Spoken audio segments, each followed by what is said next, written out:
조선일보 기사로 좀 가겠습니다. 부산 여중생 피투성이 폭행 2달 전에도 있었다라고 해서 지금 굉장히 공분을 낳고 있는 부산 여중생 폭행 사건의 장면입니다.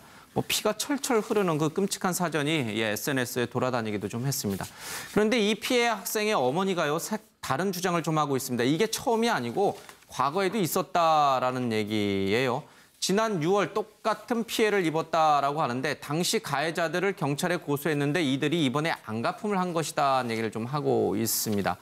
지난 6월쯤에 이 학생이 공원과 노래방에서 이 가해 학생들로부터 구타를 당해서 전치 2주 진단을 받았다고 합니다. 당시 때린 여학생의 남자친구가 이 피해 여학생에게 전화를 했다는 것이 그 이유라고 합니다.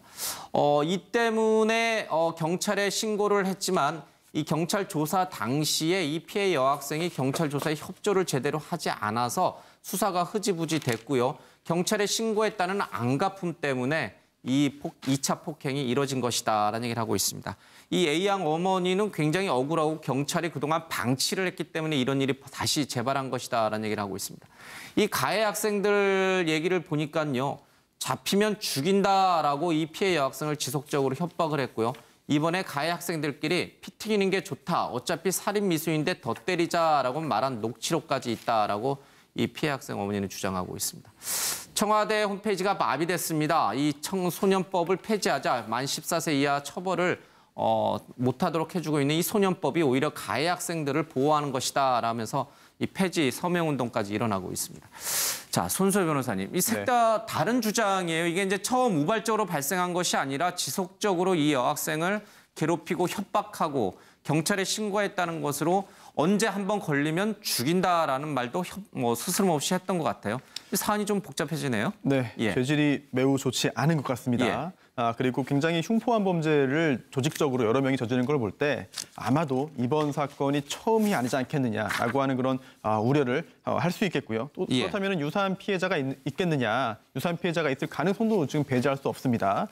그리고 지금 피해 학생의 그 부모는 좀 경찰한테 굉장히 좀 안타까운 마음을 많이 갖고 있는 것 같습니다. 특히나 첫 번째 폭행 후에 아니 구속을 시켰어야 되는 거 아니냐라는 이야기를 하는 것 같은데요. 그런데 이제 이 구속이라는 게 언제나 다 이루어지는 건 아니고요. 특히나 이제 성인 범죄 같은 경우에도 이런 유사한 1차 폭행 같은 경우에 구속 사유에 해당되지는 않을 것으로 보입니다. 그리고 또 하나 소년법에 여러 가지 특례 규정들이 있는데 그중에 하나가 55조 이런 게 있습니다.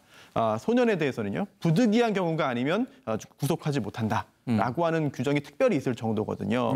그렇기 때문에 아마도 수사기관에서는 그 해당 그 가해 학생들의 첫 번째 폭행 사건 후에 고소가 있었습니다만 결국은 그 피해자들에 대한 그런 구속을 생각하지 못했을 거예요. 왜냐하면은 고소 또는 고발이 이루어지면은요. 일단 고소인 또는 고발인부터 이제 불러서 조사하고 상황 파악한 다음에 피고소인 또는 피고발인을 불러서 이제 조사를 해야 되는데 첫 번째 단계도 이루어지지 않았기 때문에 결국 수사가 이루어지지 못했다라고 볼 수 있겠고요. 근데 일단 가장 중요한 게 이게 보복이라는 겁니다. 이제 보복 같은 경우에는 특가법에서 이제 그 보복 범죄에 대해서는 가중처벌하기도 하거든요.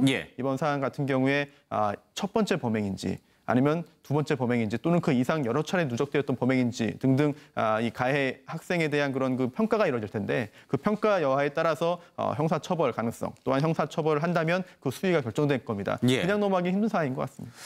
이 피해 학생은 지금 이제 머리가 찢어져서 열바늘 정도를 꼬매고 입안이 다 터져서 이제 밥도 못 먹는 상황이라고 하는데 그걸 이제 지켜보는 엄마의 마음이 어떻겠습니까?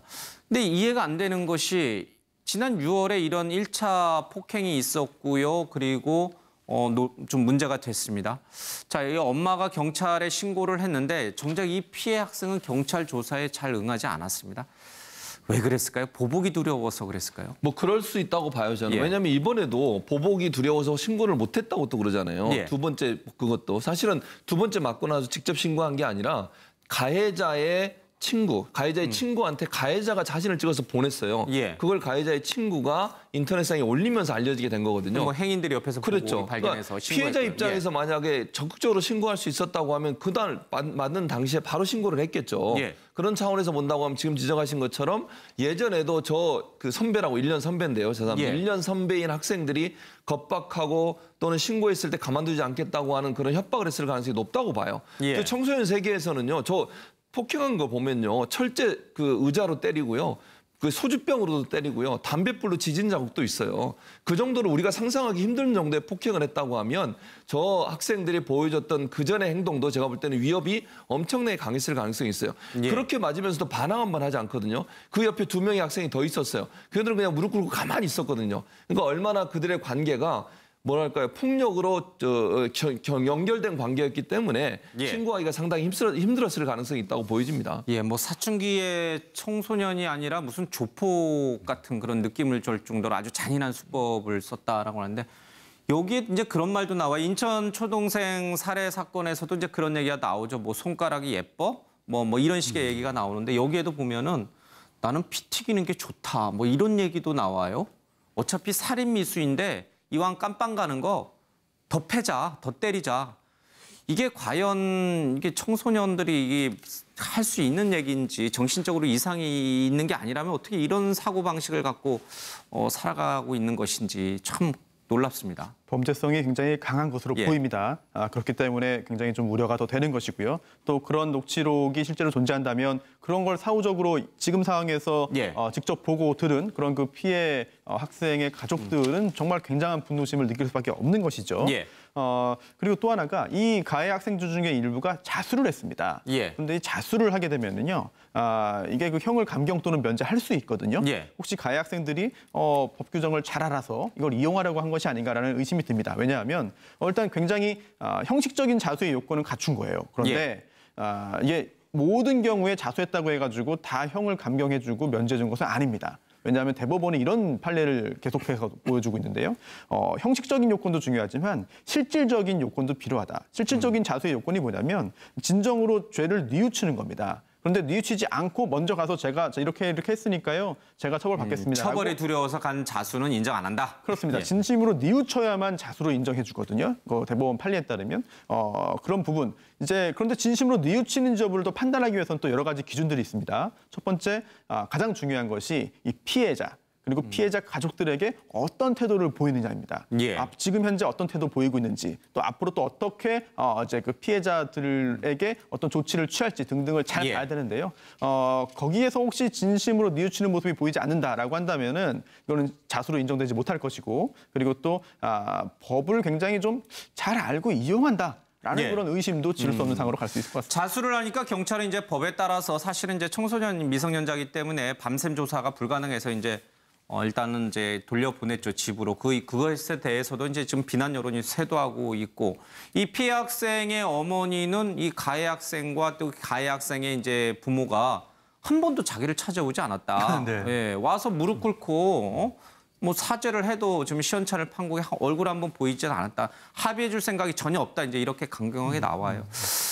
참. 그 가해 학생과 가해 부모들은 이 사안의 심각성, 무엇이 잘못된 것인지를 아직 깨닫지 못하고 있는 건가요, 그러면? 그럴 수 있습니다. 예. 왜냐하면 우리가 우리 사회 통념상으로 볼 때 크게 실수하는 게 법하고 법이 현실 따라가지 못한다는 게 첫 번째 문제거든요. 예. 그다음에 우리가 알고 있는 일방적인 온정주의라는 게 있습니다. 예. 그러니까 이런 것들은 이해해 줘야 된다라는 이제 두 가지가 가장 큰 문제인데 예. 첫 번째 그 법이 현실을 못 따라가지 못한다고 하는 거는요. 아마 우리 손 변호사님께서 예. 잘 설명하시겠습니다만 촉탁소년이라는 개념이 있어요. 촉탁소년 개념이 뭐냐면은 만 10세부터 14세까지는 그때는 범죄를 저질러도 전혀 처벌할 수가 없는 규정이 있거든요. 예. 근데 실제로 현실을 보면은 만 14세 정도가 되면은 중학교 3학년 정도가 돼요. 예. 현실 가보면요. 그때 이미 우리의 그 아이들에게는 인터넷이라든지 핸드폰, 처음이가서 모든 정보가 전혀 제한 없이 전부 다 흘러가고 있습니다. 예. 이런 상황에서 과연 그 촉탁소년이라는 개념이 과거 20, 30년 전의 개념을 아직까지 써야 될 것인가 하는 문제가 있고요. 그다음에 두 번째 온정주의라는 건 뭐냐면은 예. 우리가 흔히 주폭 같은 걸 처벌할 때 술 취했으니까 봐주자. 예. 제정신이 아니겠지라는 이거 똑같은 거거든요. 예. 어린아이들이기 때문에 아직 정서적으로 심신이 강건하지 못하기 때문에 봐주자라는 이런 온정주의 개념이 있는데 실제로 그 세계에 들어가 보면요. 전혀 그렇지 않다. 오히려 아이들은 훨씬 더 어른들 생각하는 것보다 더 높은 정도의 어떤 지식을 갖고 있다. 그다음에 그쪽으로 생각을 하고 있다. 예. 이런 것들을 우리가 꼭 인식해야 될 것 같습니다. 예. 그러니까 이제 저 소년법이 만들어질 당시만 하더라도 뭐 13세, 14세 그런 여중생들이 저렇게까지 잔인한 그런 행위를 할지 또는 그런 사고방식을 갖고 있을지는 전혀 예상도 못하고 혹시나 범죄가 있어도 우발적이겠지라는 어떤 사회적인 어떤 그 통념 내지는 기준에 따라서 저 법을 만들었을 텐데 세월이 많이 흐르다 보니까 이제는 중학교 2학년생들, 3학년생들이 조폭 저리 가라 이상의 아주 그냥 흉악범죄를 저지르기도 합니다. 근데 여기 하나의 축이 빠져 있는 것 같아요. 예. 학교요. 학교란 축이 지금 전혀 배제가 돼 있습니다. 예. 그래서 가해자든 피해자든 학교에서 나서서 뭘 정리를 하거나 또 그런 어떤 예방적 차원의 그런 행동들을 한 것이 예. 전혀 없거든요. 그랬을 때 진짜로 우리가 이런 것들을 막으려고 그러면 예. 경찰과 뭐 검찰이 나선된 건 단죄를 하는 거고 예. 예방과 선도화하는 건 학교에서 해야 될 일인데 그 부분이 굉장히 안 보인 거 안타깝습니다. 알겠습니다. 지금 이 사건 때문에 국민적 분노가 크다 보니까 소년법 폐지 서명운동이 많이 있어서 여기에 동조하시는 분도 있습니다만 사실 또 다른 측면에서 보면 이 어린 나이에 소위 말하는 빨간 줄이 거지면 인생 자체가 이제 재기 불가능해질 수가 있는 거죠. 그래서 소년법을 과연 폐지하는 것이 맞는 것인지는 여러 각도에서 좀 살펴보면서 좀 접근해야 될 것 같습니다.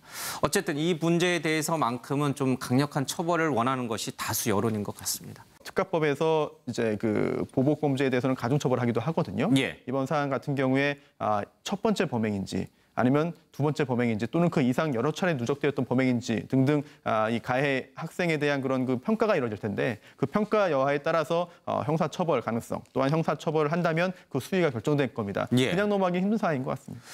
이 피해 여학생은 지금 이제 머리가 찢어져서 열반을 정도를 꼬매고 입안이 다 터져서 이제 밥도 못 먹는 상황이라고 하는데 그걸 이제 지켜보는 엄마의 마음이 어떻겠습니까?